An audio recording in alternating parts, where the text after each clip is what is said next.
Well, for more on this, I'm joined now from Beijing by our correspondent there, Yana Li. So, Yana, tell us a bit more then about how this Biden comment is going down in Beijing. The Chinese side are calling this an open political provocation. At the daily press briefing at the Ministry of Foreign Affairs, a spokesperson said, expressed the strong dissatisfaction and firm opposition of China, saying the remarks by US President Joe Biden were ridiculous, irresponsible, that they seriously violate basic facts, diplomatic protocol, and China's political dignity. As expected, Beijing isn't pleased with the comments that Biden reportedly made, calling President Xi Jinping a dictator. It's still a little bit too early to measure just how bad the situation is. Is it really bad, or is it optimistically just a hiccup?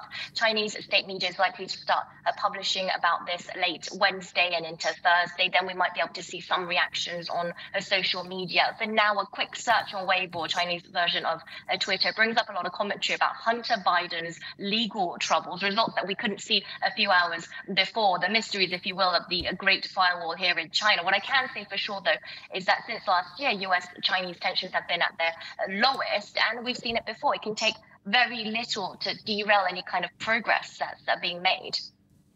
Well, yes, exactly. I mean, perhaps you could give us a bit of context and remind us what is the context at the moment of US-China relations.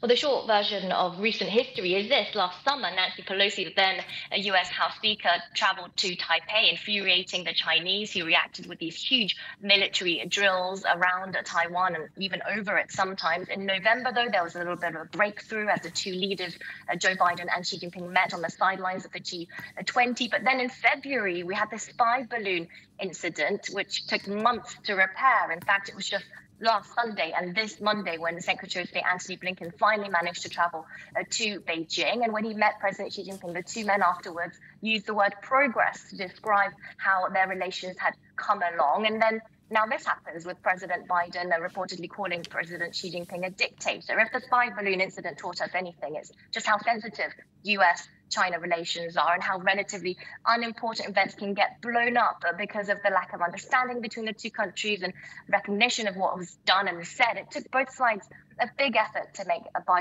Blinken's trip here go without any major issues. And it seems that all it takes is a politician to potentially damage months of diplomacy. What happens next will depend on if the Chinese side can acknowledge behind closed doors that either this was another Joe Biden gaffe or Biden is doing things for a domestic audience, that he's up for re-election. And in any case, Beijing is likely to use this new incident as a negotiating chip for other diplomatic issues.